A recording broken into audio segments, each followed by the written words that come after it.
Olá, pessoal, iniciando mais um episódio do canal Alimentando Corações. E essa edição é uma edição muito especial, é a primeira vez que nós fazemos uma gravação fora do estúdio. Estamos aqui na Escola de Gastronomia Social Ivens Dias Branco, onde iremos conversar com a nossa convidada, uma convidada muito especial, Selene Penaforte, pedagoga, e hoje é a superintendente da Escola de Gastronomia Social Ivens Dias Branco.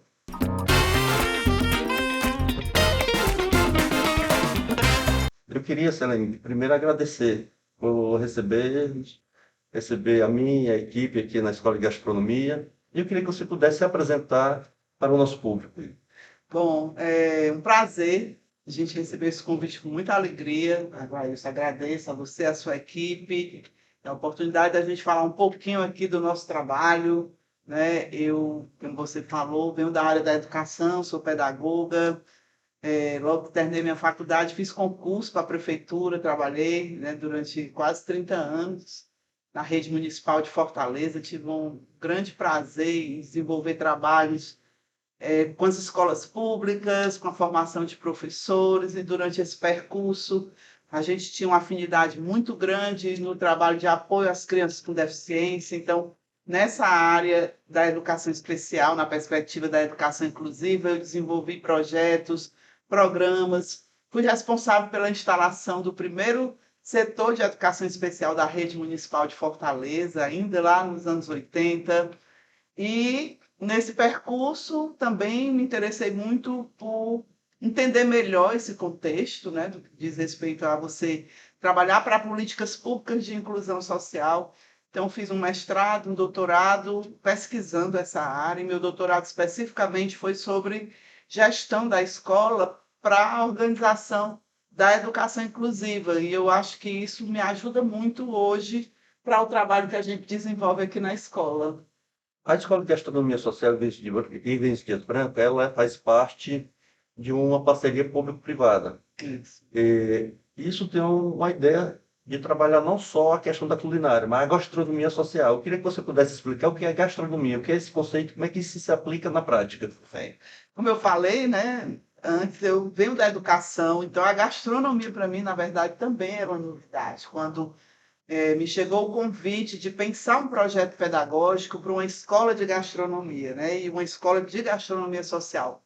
Então, a gente foi em busca de referências no país, na verdade. Fui a São Paulo, fui conhecer alguns projetos, e a gente, na verdade, encontra pequenas iniciativas muito mais vinculadas ao terceiro setor do que mesmo uma política pública.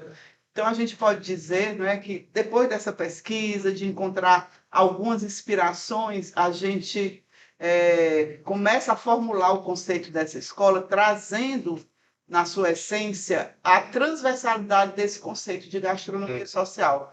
E a gastronomia social hoje é um conceito que vem se fortalecendo, ganhando corpo nos movimentos sociais, principalmente agora que a gente vem discutindo políticas de combate à fome com mais força. O governo do estado do Ceará tem sido pioneiro nessa iniciativa com as nossas cozinhas sociais por todos os municípios do estado. O programa Ceará Sem Fome. Ceará Sem Fome, que a escola vem apoiando, vem ajudando na formação desse programa. Então, a gastronomia social, se eu pudesse de uma forma bem simples poder conceituar, eu diria que é entender o poder do alimento na transformação da vida das pessoas. Então, seja em ações emergenciais, como são as cozinhas sociais, ou em ações estruturantes, que eu acho que é o que a escola vem desenvolvendo por meio das formações, dos cursos profissionalizantes, das ações de pesquisas vinculadas aos territórios, a gente poder, usando a gastronomia social, chegar a comunidades que desenvolvem trabalho e poder contribuir desenvolvendo tecnologias sociais para melhorar a vida dessas pessoas, para trazer fortalecimento de memórias, de identidade, né? Então, a gastronomia social, ela aqui na escola, dá ao aluno que chega, né, a possibilidade dele ampliar a sua vida, tanto pessoal quanto profissional, dá a ele a possibilidade de seguir com autonomia, uma autonomia, inclusive financeira, né, pelas ações que ele pode desenvolver a partir de um curso, de uma profissionalização que abre espaços e caminhos Mas o mais importante, além disso, além das técnicas que ele aprende aqui, é exatamente ele ter a compreensão do que é a comida, do que é que o alimento é capaz de fazer na transformação da sua vida. Ele entender, por exemplo, a cadeia produtiva, né? Ao se deparar na cozinha, por exemplo, com a mandioca, com a macaxeira, quem é que planta? Planta. Né? Eu vou aprender a cortar, o professor vai ensinar o corte, mas qual é o sentido Como é que chega de lá até aqui? qual é o sentido político disso, né? Então, quem é que planta? Como planta? Será que quem planta come, né? Se tem dignidade na sua alimentação, até chegar na prateleira do supermercado, da feira, o percurso, e entender toda essa cadeia produtiva com outras questões, como, por exemplo, vinculadas a uma alimentação saudável, a valorização da agricultura familiar. Enfim, a gastronomia social, ela traz mil possibilidades, né, para os nossos alunos. Então, vocês aqui não ensinam apenas uma profissão, ensinam um conceito social que você nos explicou aqui, que inicia como é que sai desde a agricultura familiar, no plantio, até chegar aqui na mesa das pessoas que vão Exato. se alimentar e produzir e se alimentar. Exatamente. Então, entender essa cadeia, essa logística, essa forma, E o que está por como trás que está disso, por trás disso. né? A força produtiva do Aham. trabalhador, né? De que forma ele é remunerado para isso. Mas eu diria, Aglailson, que outro conceito fundamental que tem tanta força quanto a gastronomia social é o conceito de cultura alimentar. Então, esses dois conceitos, gastronomia social e cultura alimentar, eles são a base de todas as ações dessa escola, né? Eles estão na transversalidade do nosso currículo. Então, o professor, ao pensar a sua aula, ou a gente, nos projetos de pesquisa, a gente vai trazer, né, qual é a importância de quem planta entender o que é cultura alimentar, né? De que forma isso contribui para a melhoria da vida das pessoas. Eu queria te abordar uma questão, porque o conceito de gastronomia sempre foi elitizado. Isso. Você fala gastronomia, você vai pensar a gastronomia europeia, nunca a gastronomia Glamour, glamour, exatamente. a gourmetização. Nação, exatamente. Então, traz um novo conceito, a gastronomia social e cultura alimentar. Essa cultura que tem no Nordeste, em várias partes do país, cada qual com suas especificidades. Então, esse conceito tem a ver também com a história, não é isso? Sim, sim, De totalmente, cada né? povo, né? Exatamente. Então, aqui na escola a gente entendeu que quando você traz essa história, essa memória, essa identidade, as tradições de cada território, aqui no Ceará nós temos uma biodiversidade riquíssima, né? Então a gente tem serra, tem mar, tem sertão, e cada território tem as suas particularidades. Eu penso, por exemplo, essas 1.000 cozinhas espalhadas, a gente tem aquela orientação padrão, né, na organização, na questão Cardápio. do cardápio e tudo mais, mas é importantíssimo que cada comunidade se atente àquilo que eles produzem, né, àquilo que faz parte da história deles, não só a história social, a história política, porque a comida ela traz esse componente político muito forte. Deixa Tem eu uma sociedade. tá, então, vendo mais assim, o que veio a memória agora, Selene, esse trabalho de conceito e de cultura alimentar, conceito de Paulo Freire de educação. Você como pedagoga, Sim, né, essa coisa do Paulo Freire de que não tem uma cultura superior, uma educação superior. sim. Elas vão através do conhecimento de cada qual tem a sua contribuição. Do lugar onde Lugar onde eles estão. é exatamente isso, é a Exatamente. local. Do local. Então, antigamente, por exemplo, você traz uma lembrança muito interessante, porque até bem pouco tempo histórico, né? 20 anos, 30 anos, você chegava numa escola e o livro de uma criança do interior do Ceará, ele trazia, por exemplo, alimentos que ele nem conhecia, né? A uva, a cereja, a própria maçã, que tem uma história recente na nossa alimentação, Exatamente.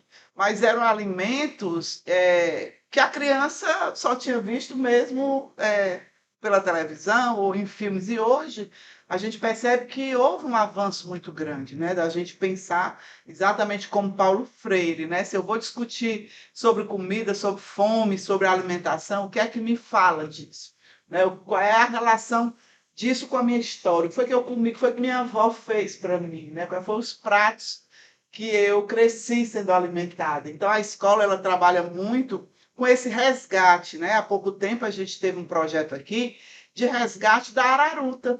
Então, hoje a maioria das pessoas não conhece a araruta, né? Ela tem similaridades com a mandioca, inclusive, que no interior ela é usada para fazer papa, para fazer mingau, né? E a escola traz, buscando ampliar esse insumo lá no local, para que ele seja plantado, para que as pessoas possam criar novas receitas, valorizar, entender quais são as propriedades, né, nutricionais daquele alimento. Então, a escola tem muito esse papel, né, de fincar as raízes, olhar para a inovação, o que é que a inovação traz de possibilidades que eu possa agregar, atribuir valor, né? Mas ao mesmo tempo manter a nossa memória, né? Você abordou duas questões aqui, aliás, dois momentos sobre um tema importante, que é o combate à fome também. E a gente vai à memória de José de Castro, quando ele fala que a fome não é algo natural, e nem é por conta só da questão climática da nossa região. Ela é estruturante, da forma como o Estado brasileiro, a sociedade brasileira foi sendo modelada. Em 2014, o Brasil sai do mapa da fome da ONU e retorna, 6 anos depois, retorna, infelizmente, novamente. E a gente vê o retorno do presidente Lula, e aqui no Ceará você fez a memória do programa do Ceará Sem Fome, onde a gente distribui mais de 100 mil alimentos diários, né, em todo o Ceará, o maior programa de combate à fome já feito por um Estado da União. Então, como é que a escola se insere na prática dentro desse programa? Sim. Há pouco eu estava conversando com as técnicas de Minas que estão aqui visitando a escola e a gente estava falando exatamente disso, né? Então, a escola, por si só, a instituição escola, socialmente falando, é um espaço de formação, né? E formação, quando a gente fala em formação, você está pensando em formação no sentido de estruturar os sujeitos, né? Que a educação, de modo geral, é a base de qualquer sociedade, do desenvolvimento, né? De ações que vão estruturar aquela sociedade no sentido da importância da valorização do conhecimento como fator de desenvolvimento mesmo de um país, de uma cidade, de um território, né? Então, quando a gente se encontra em situações que precisa uma escola, né? Que eu estou lembrando aqui na época da pandemia, que a gente teve que parar as ações estruturantes, que são as formações, as pesquisas, e olhar para quem imediatamente estava ali precisando se alimentar, né? Foi um momento muito rico, de muito aprendizado para a escola, entender, não é, que a gente, especialmente nesses momentos, a gente pode também se debruçar sobre as ações assistenciais, né? Que são imediatas e que são que a gente espera que sejam temporárias, né? Que não sejam permanentes. Exatamente. Então, a escola, não saindo da sua tradição de formação, estruturou um programa que foram as primeiras cozinhas sociais. É importante dizer que se aliou a cozinhas comunitárias já existentes, né? Várias ONGs, de vários bairros periféricos de Fortaleza. Na verdade, foram 20 instituições selecionadas e que a gente criou um programa de formação para essas cozinhas, fizemos um edital público, essas pessoas receberam, inclusive, ajuda financeira naquele momento, e a escola entrou com a competência técnica, eu diria, né, fazendo formação com essas lideranças, com os voluntários e também provendo os insumos que naquele momento tinha que acontecer, senão as pessoas não poderiam aguardar. Exatamente. Passando fome. Nós tivemos que parar as aulas dentro das cozinhas e trouxemos para essa ação. Então, ali foi digamos assim, o pontapé inicial para que a escola entendesse, ampliasse também o seu papel no combate à fome, especialmente à fome imediata, né, digamos assim. Então, o resultado disso foi que nós entregamos 186 mil quentinhas, por meio dessas 20 entidades, né, associações que eram vinculadas a movimentos sociais, a coletivos, à igreja, né, a todo mundo que estava querendo ali naquele momento ajudar. Mas além da competência técnica que a gente levou, né, ensinando como podemos pensar em uma quentinha no seu aspecto proteico, né, na questão nutricional, uma pessoa que só vai receber um prato de comida por dia, que aquele alimento fosse suficiente para ampará-la, né, durante aquele dia, mas demos também uma formação em negócios sociais, para que essas instituições pudessem, depois que o programa acabasse, ou o recurso, seguir, né, serem capazes de participar de um edital, ir em busca de doações, pensar em quintais produtivos, né, em ações estruturantes. Estruturante. Então, a escola, a partir dali, fez, eu poderia dizer que a gente criou uma metodologia, né, e que depois, quando o governo do estado cria o Ceará Sem Fome, a gente pôde contribuir, entregando também eu diria, esse saber sistematizado pela escola. E até hoje, junto com o gabinete da primeira-dama, né, Lia Freitas, a gente vem ajudando no que é possível, organizando formações, né, trabalhando no que for necessário para qualificar mais ainda esse programa. Você colocou uma questão que é muito importante, que o programa Ceará Sem Fome não é só a distribuição dos alimentos. Tem duas questões que merecem destaque, ao meu ver. Primeiro, a parceria com a sociedade civil. Ele falou que na época da pandemia foram feitas várias parcerias, igrejas, associações, né, igrejas de diversas religiões, não só Sim. Temos espíritas, exatamente. católicos. Então, isso se aplica também no programa. Eu acho que por isso o êxito do programa, não sei se você sabe, mas o programa Ceará Sem Fome é uma das políticas mais bem avaliadas nas pesquisas e de opinião que o governo faz. Então, aparece como um dos programas mais bem avaliados. Isso eu acho que é fruto, claro, da política, mas também da parceria com as entidades. Dessa ideia mais. Nessa ideia maior, você colocou uma questão importante que é o governo poderia fazer parceria com o setor da iniciativa privada, comprar os alimentos e distribuir. Mas o governador Eumano sempre disse, eu quero fortalecer o trabalho que já existe, porque já existe na prática. Eles fazem isso independente do governo, através de doação, da bodega, do comerciante, mas eu quero potencializar. Eu acho que a ideia surtiu efeito e hoje tem essa rede. Exatamente. Parceria de sociedade civil e poder público. Que é muito mais forte. Que é muito mais forte. E outra questão, que as pessoas, o governo programa não é só para distribuir alimento, é transitório. É um programa que, como você colocou, é um programa que nós queremos capacitar as pessoas a ser empreendedoras ou entrar no mercado formal de trabalho para elas quererem autonomia. E eu tenho visitado algumas cozinhas e muitas têm relatado o seguinte, Celine. Olha, chegam pessoas aqui e dizem, eu não vou precisar mais receber o alimento, Maravilha. porque eu vou trabalhar. Coloque outra pessoa no meu lugar. Porque tem uma ideia de setores da elite brasileira de que é o seguinte, não vão se acostumar, não vão querer mais trabalhar. E essa ideia não é verdade. Nosso povo é muito generoso, povo pobre. Então, muitas vezes, os pobres dão as mãos para ajudar uns aos outros.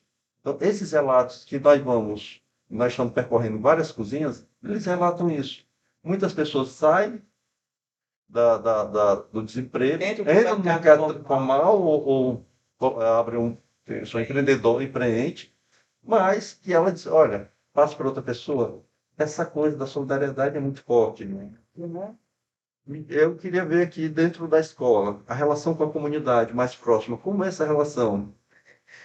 Acho que a escola, desde que chegou aqui, uma das nossas primeiras ações, eu lembro que ela estava sendo construída, e um dia eu vim visitar a obra e saí conversando com os trabalhadores, né, perguntando, você sabe o que é que vai ser aqui? Alguns, não sei, ouvi falar que vai ser uma escola, outros diziam que não sabiam, né?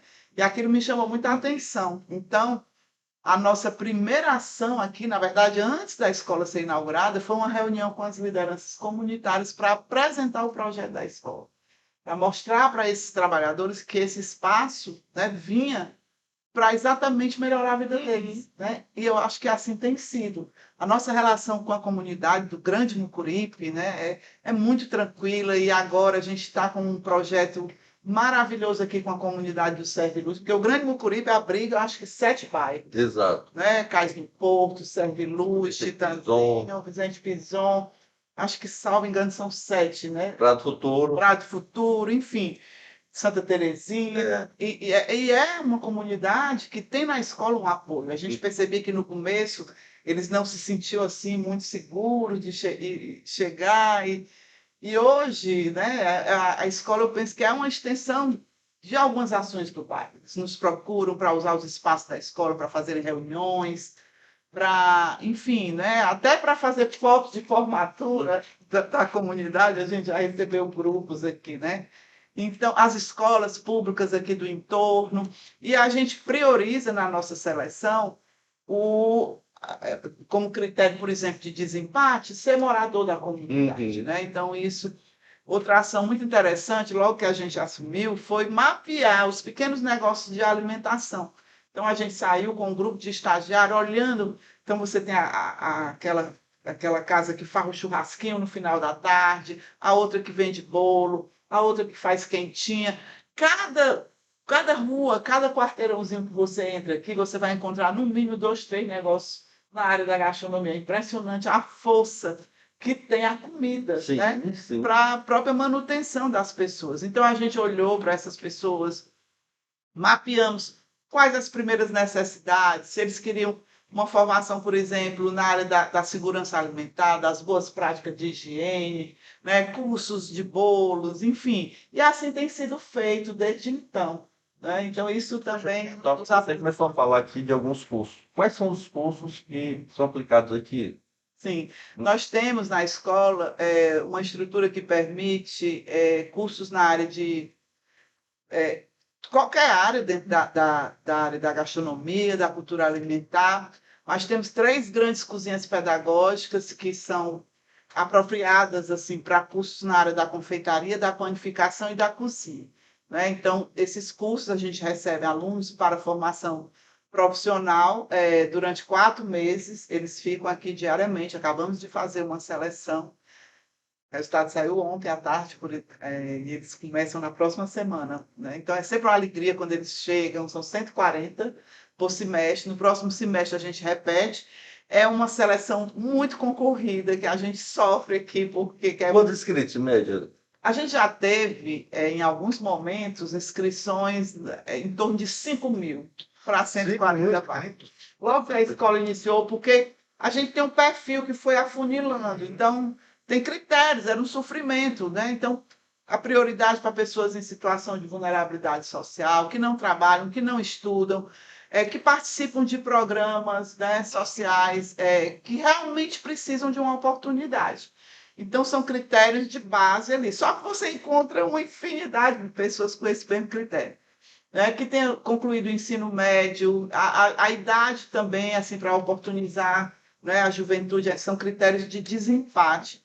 Mas, na verdade, hoje as pessoas já conhecem melhor a escola. Inclusive, fizemos agora uma seleção que foi presencial, né? Assim, a gente antes fazia o primeiro pela internet, e aí se inscreve todo mundo, e até pessoas com mestrado, doutorado vinham concorrer, mas elas tinham que entender, foram entendendo que a prioridade não seria nesse momento para esse público. Para esse público, a gente tem uma outra modalidade de formação, que são os cursos básicos, que são cursos mais rápidos em todas as áreas, né, da gastronomia e da cultura alimentar, e que qualquer pessoa, independente do perfil, pode fazer. O critério já é outro, é de ordem de chegada. Então, a escola é um espaço inclusivo, ela atende a todo mundo, mas ela olha especialmente para quem mais precisa. As pessoas em situação de vulnerabilidade. Exato.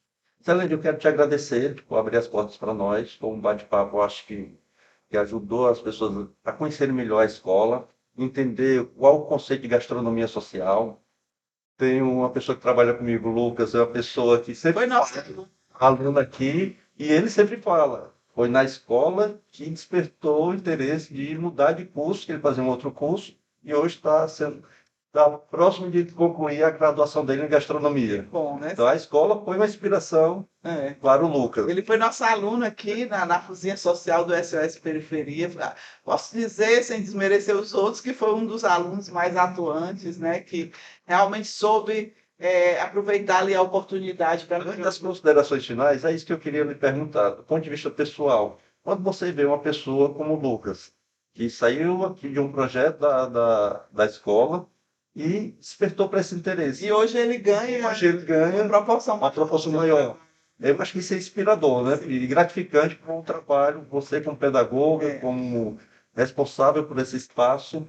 Aglailson, eu podia dizer que isso que você está destacando são situações cotidianas aqui na escola. A gente vê os relatos reais de pessoas que, de fato, tomam outro rumo na vida a partir de uma oportunidade, de uma política pública. Então, eu queria, nesses momentos finais, não posso deixar de destacar, primeiro, eu digo isso em todo canto, em todo lugar, para que a gente algumas pessoas, inclusive do Brasil todo, vêm nos visitar e a primeira coisa que a gente destaca é o seguinte: isso aqui é resultado de uma vontade política. Exato. Né? A gente tem uma equipe maravilhosa, uma equipe competente, que é quem executa, mas se não fosse uma vontade política, né, de você ter um governo que entende o papel social de um equipamento como esse, né, que sabe do impacto disso na vida das pessoas, que é uma política qualificada, né, diferencial, e que hoje é inspiração, né, assim, e principalmente também é importante destacar o fato da gente estar abrigado na Secretaria de Cultura,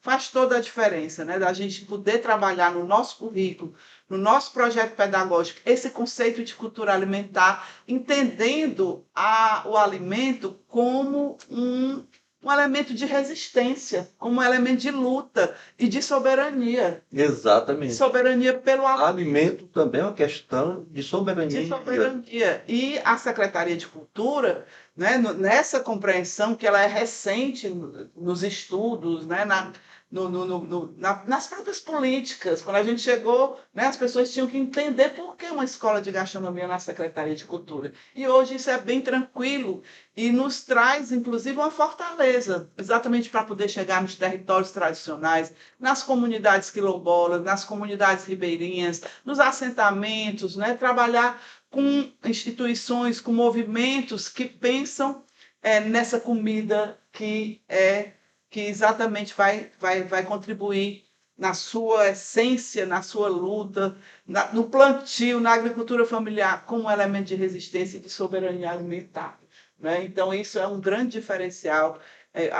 Agradeço muito a oportunidade de poder estar aqui no seu canal, podendo trazer essa ideia para que as pessoas conheçam melhor. Aproveito para convidar quem não conhece, a nossa escola é aberta todos os dias, né?